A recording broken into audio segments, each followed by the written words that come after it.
Slavă lui Dumnezeu stă în ascunderea lucrurilor, iar slavă împăraților stă în cercetarea lucrurilor.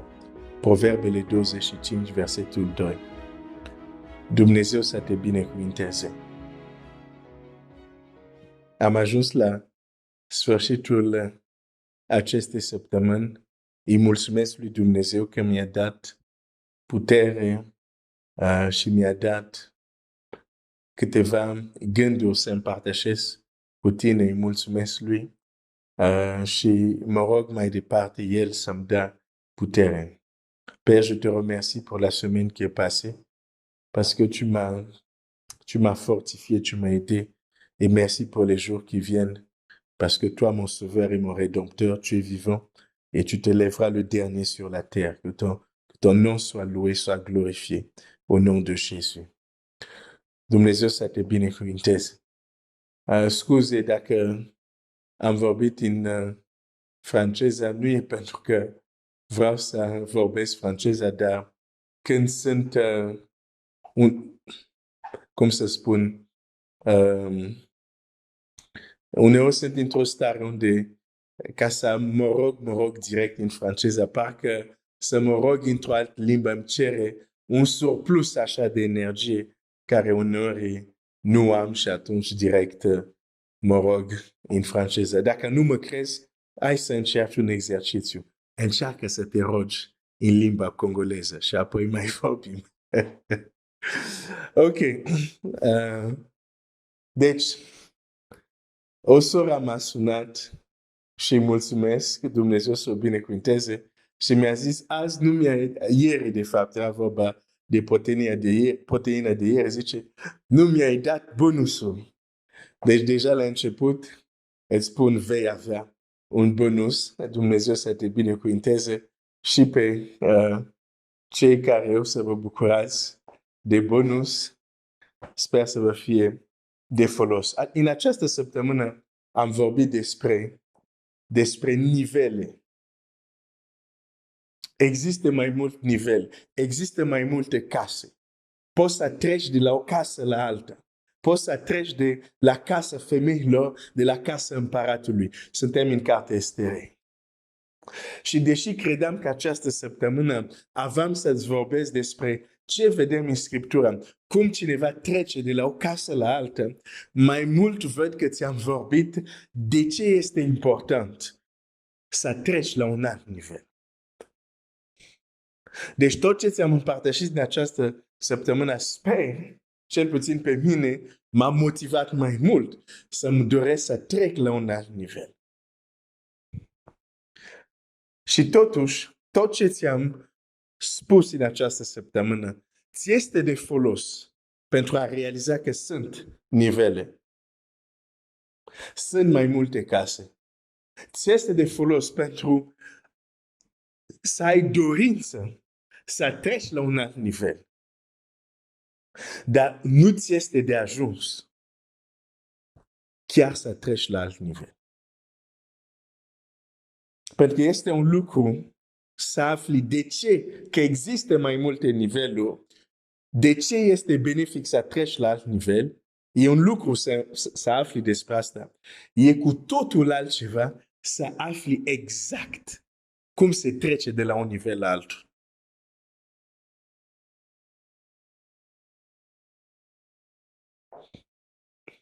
Există o știință bine determinată, specifică, prin care se trece de la un nivel la altul.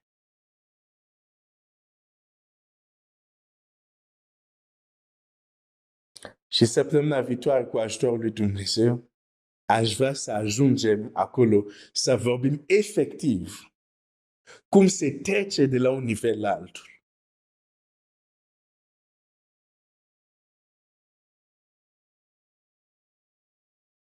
Să te rogi pentru mine, să pot vorbi cum trebuie să vorbesc, pentru că aici e ceva foarte sensibil și foarte important.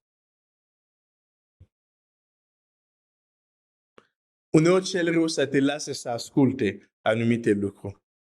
E alte lucruri te va combate.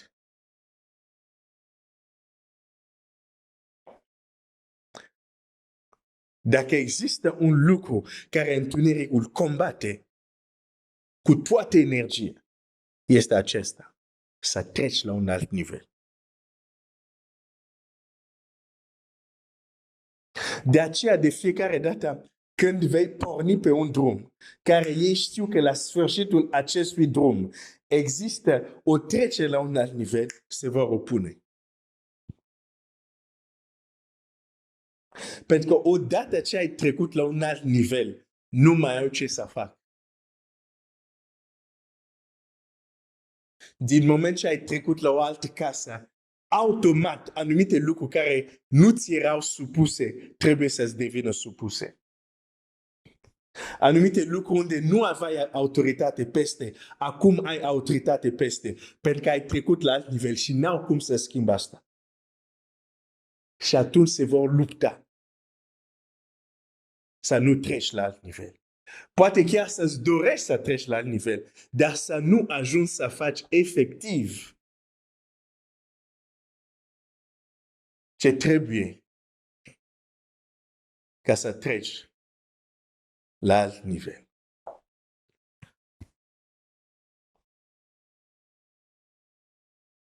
Există un drum. Când pornești pe acel drum, poți să ajungi la alt nivel, dar trebuie să te duci până la capăt.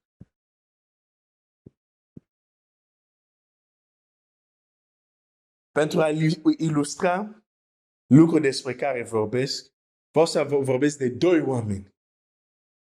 Au mers au parcurs același drum. Au parcurs același drum. Și la capătul drumul respectiv, au trecut la alt nivel. Dar ceea ce este interesant, fiecare a trecut la alt nivel, dar nu la același nivel. Același drum, la capăt amândouă au trecut la alt nivel, dar n-au trecut la același nivel. Știi de ce? Pentru că atunci când au început drumul, nu erau la același nivel. Au terminat drumul și fiecare s-a urcat la o scară mai înaltă, dar n-au ajuns la același nivel pentru că atunci când au început drumul, unul era deja la un nivel mai sus. Dar dacă unul de la un nivel mai sus, unul de la nivel unde este, merg pe același drum, la capăt amândouă trec la alt nivel, înseamnă că drumul respectiv ne spune destul de mult despre a trece la un alt nivel.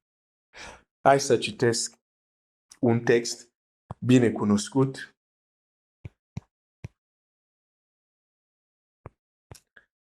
Doi împărați. Ai remarcat că îmi place cartea Împăraților? Există un motiv pentru asta. Îmi place anumite personaje din cartea Împăraților. Există un motiv pentru asta. Două împăraților, capitolul 2. Când a voit Domnul să ridice pe Ilie la cer într-un vârtej de vânt, mă opresc mai întâi aici. Când a voit Domnul să ridice pe Ilie la cer. Dacă nu știi, vreau să spun că Domnul Dumnezeu e un Dumnezeu care ridică pe cei smerit. Pe cei smerit. Dar ridică. Este un Dumnezeu care ridică la alt nivel. Biblia spune că Domnul a voit să ridice pe Ilie la cer. Ilie era pe pământ și Dumnezeu a zis, te voi ridica la un alt nivel care se numește cerul. Biblia zice, Domnul a voit. Dar aș vrea să citești mai departe textul și o să vezi că ceea ce a voit Domnul, Ilie să se ridice la cer. Ca să se întâmple, Ilie a trebuit să meargă pe un drum. Și la capătul acelui drum s-a întâmplat ridicare la cer. Când Biblia spune, noi, voi, care de mulți trebuia să fiți învățători, sunteți încă copii. Dumnezeu a voit de mult să fiți la alt nivel, dar sunteți încă copii. Deci nu este de ajuns că Dumnezeu vrea să te ridice la alt nivel. Dacă tu nu mergi pe drumul care duce la alt nivel, chiar dacă Dumnezeu vrea, și cu siguranță Dumnezeu vrea să te duce la alt nivel. De ce? Pentru că El a dat pe unul apostol, pe alții proroci, pe alți pastori, învățători, evangeliști. Efeseni 4:11. Pentru lucrarea de slujire, pentru zidirea bisericii, ca toți să ajungem la starea de om mare.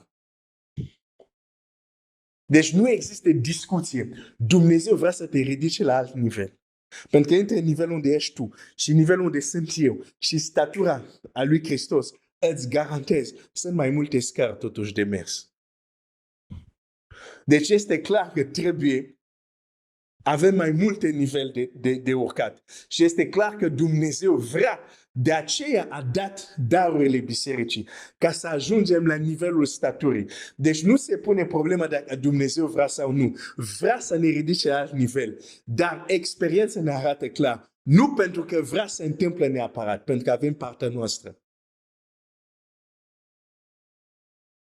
Există un drum. Biblia zice, Dumnezeu a voit să-l ridice pe Ilie la cer. Dar oare Ilie s-a ridicat? Nu. Nu s-a ridicat imediat. Uite ce zice textul.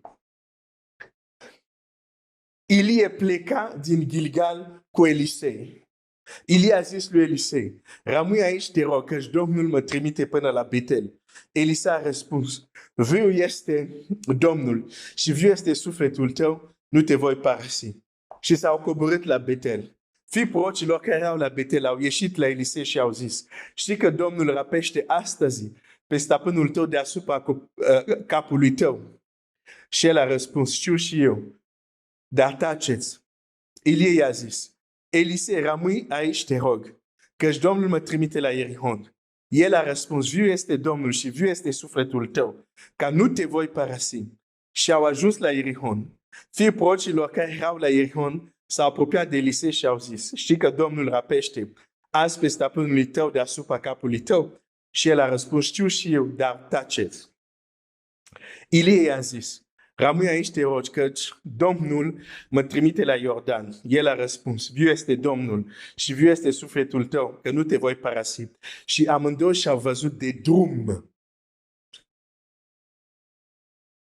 50 de inși dintre fii prorocilor au sosit și s-au oprit la o departare oarecare în fața lor și ei amândouă s-au oprit pe malul Iordanului.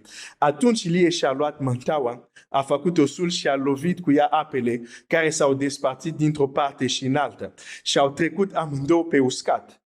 După ce au trecut, Ilie a zis lui Elisei, cere ce vrei să-ți fac înainte ca să fiu rapid de la tine. Elisei a răspuns, te rog să vină peste mine o îndoită măsură din duhul tău. Ilie a zis, greu lucru cer, dar dacă mă vei vedea când voi fi rapid de la tine, așa ți se va întâmpla. Dacă nu, nu ți se va întâmpla așa. Pe când mergeau ei vorbind, iată că un car de foc și niște căi de foc i-au despărțit unul pe unul de altul și Ilie s-a înălțat la cer într-un virtej de vânt. Amin. Știu că am citit multe capitole, dar am vrut să-ți arăt foarte clar. Înainte că Domnul să-l ridice într-un vârtej, Biblia descrie un drum. Un drum. A plecat de la Gilgal și au văzut de drum, au mers pe un drum și la capătul acestui drum a fost schimbare de nivel. Ilie s-a ridicat la cer, iar Elisei s-a ridicat la rangul de proroc în locul lui Ilie. Amândoi au trecut la alt nivel, dar nu la același nivel, pentru că atunci când au pornit, nu erau la același nivel. Dar drumul, există un drum care te ajută să treci la un alt nivel. Nu e doar vorba că Dumnezeu vrea. Dumnezeu vrea. Dar dacă nu mergi pe acel drum, nu treci la alt nivel. Nu contează cât vrei tu. Există o diferență între a dori un lucru și să știi cum ajungi să obții ceea ce dorești. Toți copiii lui Dumnezeu vor să crească spiritual, dar nu toți cresc spiritual. Toți copiii lui Dumnezeu vor să aibă credință mare, dar nu toți o au. Pentru că nu e vorba doar să vrei, e vorba să știi cum, care este drumul care te duce la locul unde se întâmplă schimbare de nivel. Schimbare de nivel. Dumnezeu a vrut să-l ridice pe Ilie la cer, dar Ilie a trebuit să meargă pe un drum. Betel, Ierihon, Iordan. A trebuit să treacă prin anumite locuri. Și dacă te gândești la acele locuri, Betel, Ierihon, Iordan, sunt locuri importante în istoria poporului Israel, poporului Dumnezeu. Nu o să intru astăzi în detalii acestui drum, dar astăzi vreau, încheiind această săptămână, vreau să fie clar pentru tine lucrul respectiv. Există un drum care te ajută să treci la alt nivel. Există, dacă vrei, niște etape, niște lucruri care trebuie făcut ca să treci la alt nivel. Dorința de a trece la alt nivel e important, dar nu este de ajuns. Trebuie să știi drumul. Trebuie să mergi pe un drum. Trebuie să treci pe anumite etape. Și trebuie să ajungi până la capăt. Pentru că acolo se întâmplă schimbare de nivel. Când Elisa a schimbat nivelul,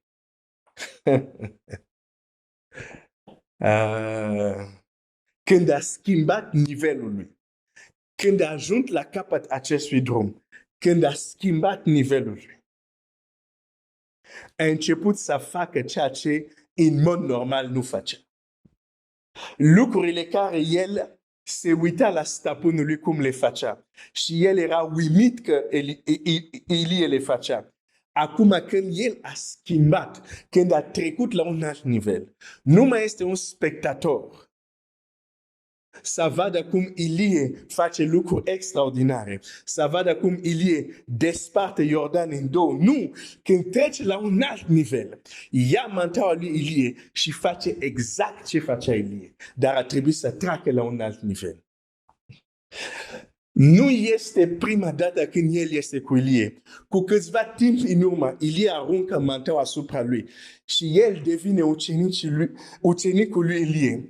Deși devine ucenicul lui Ilie, a trebuit în viața lui de ucenic să fie o experiență unde trece la un alt nivel, ca să fie în stare să facă ce face stăpânul lui. Nu știu unde vreau să ajung cu asta. Ilie spune la Elisei, greu lucru cer, versetul 10, dar dacă mă vei vedea când voi fi rapid de la tine, așa ți se va întâmpla. Dacă nu, nu ți se va întâmpla așa. Nu ți amintești anumite cuvinte care le spune Domnul la ucenici? Că dacă eu nu mă duc, nu va veni mângâietorul, dar dacă mă duc, Tatăl va trimite în numele meu.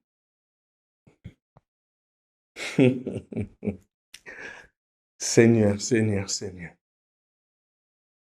Asta este modelul uceniciei.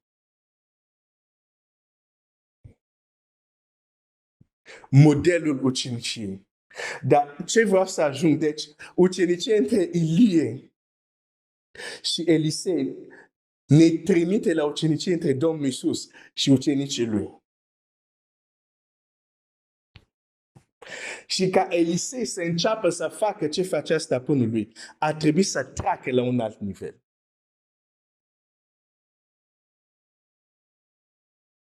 Înainte să spui că creștini azi, nu zic creștini, că ucenicii lui Iisus azi nu poate să facă ce facea Iisus, mai întâi caută ucenici care au trecut la alt nivel.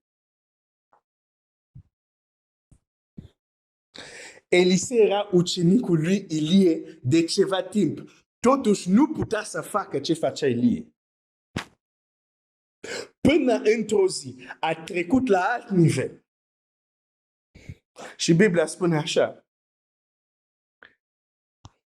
Versetul 12. Elisei se uita și striga: Părinte, părinte, carul lui Israel și calarima lui. Și nu l-a mai văzut. Apucându-și hainele, l-a sfâșiat în două bucăți și a ridicat mantaua care o dăduse drumul Ilie. Apoi s-a întors, s-a oprit pe malul Iordanului. A luat mantaua care îi dăduse drumul, o dăduse Ilie drumul și a lovit apele cu ea și a zis: Unde este acum Domnul Dumnezeul lui Ilie? Și a lovit apele care s-au despărțit într-o parte și în alta și Elisei a trecut. Seigneur, exact ce facea stăpânului. A început să facă exact ce facea stăpânului. Dar doar după ce a trecut la un alt nivel. Deși era ucenicul stăpânului de ceva timp. Deci poți să fii ucenicul lui Iisus de ceva timp. Dar până nu treci la alt nivel, sunt lucruri care Domnul Iisus vrea să le facă prin tine, dar nu le va face. Pe principiul, mai am multe lucruri să vă spun, dar nu le puteți purta. Dacă spune asta despre cunoștință, cred că se aplică și pentru lucrare. Mai am multe lucruri care vreau să le fac prin tine, dar nu pot să le suport. Nu le concep. Nu le crezi. Ucenicul lui Ilie, de ceva timp, dar până nu a existat această clară trecere la un alt nivel, nu a putut face ce facea stăpânului. Dar când a trecut la un alt nivel, ia mantaua stăpânului, face exact ce face stăpânului și apele se deschid și trece Elisei. A trecut la alt nivel. Mergând pe același drum, ascultă acum, mergând pe același drum ca stăpânul. Noi nu mergem în același drum ca stăpânul nostru și totuși vrem să facem ce a făcut el. Nu funcționează așa. Sau nu mergem la același drum ca el și pentru că nu facem ce face el, zicem, nu se poate face. Nu, n-am mers exact în același drum. Elisei a mers exact pe același drum ca stăpânului. Exact același drum. A trecut și el la alt nivel și a început să facă ce a făcut stăpânului.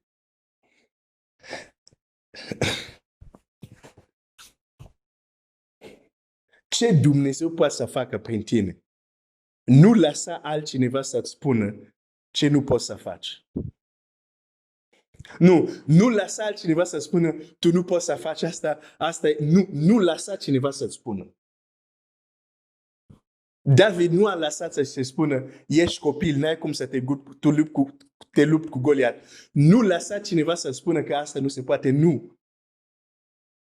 Pentru că majoritatea oamenilor nu au trecut la alt nivel. Ce poate să-ți spună? Hai să-ți arăt ce poate să-ți spună cei care n-au trecut la alt nivel. Exact în acest text. Uite ce se întâmplă aici. Versetul 15. Fii prorocilor care erau în fața Ieronului. Când l-au văzut, au zis, Duhul lui Ilie a venit peste Elisei. Și au ieșit înaintea lui, s-au închinat până la pământ înaintea lui. Și ei au zis, iată că între slujitorii tăi sunt 50 de oameni viteji. Noi suntem viteji. Vrei să se ducă să caute pe stăpânul tău? Poate că Duhul Domnului l-a aruncat pe un munte sau o vale. El a răspuns, nu-i trimiteți. Dar ei au stăruit multă vreme de el. Și el a zis, trimiteți. trimiteții au trimis pe cei 50 de oameni care au căutat pe Ilie 3 zile și nu l-au găsit. Când s-au întors la Elisei, care era la Ierihon, el le-a zis, nu v-am spus să nu vă duceți. Aici avem 50 de fii a prorocilor de la Ierihon. Fii prorocilor din Ierihon. Exact acest fii prorocilor din Ierihon care, la versetul 15, nu, la versetul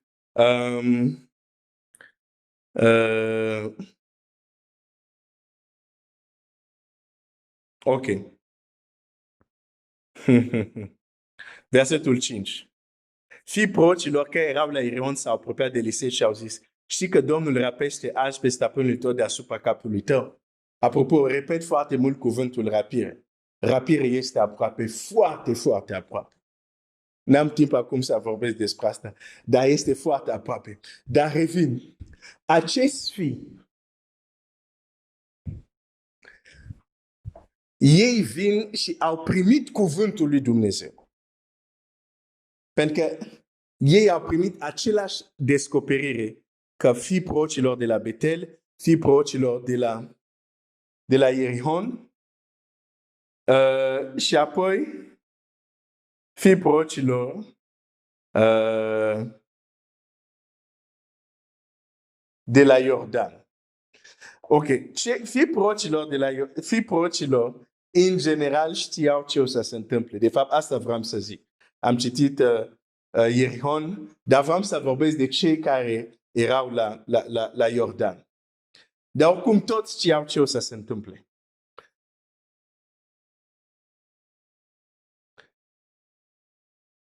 Fii prorocilor de la Iordan au văzut cum Ilie a plecat. Au văzut și ce a văzut Elisei. Și Elisei a văzut că Ilie a plecat. Acum fii atent aici. Fii prorocilor, Biblia zice așa,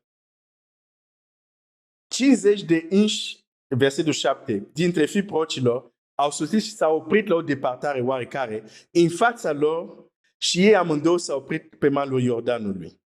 Ok. Deci acești fii s-au ținut la o distanță. N-au trecut Iordan. N-au trecut la celălalt mal. N-au trecut la celălalt nivel. Și acum aici aș vrea să-ți imaginezi cum ei stau departe, adică la o oarecare departare, dar unde ei pot să vadă ăștia doi care traversează și apoi Ilie care se ridică. Elisei a trecut din partea cealaltă.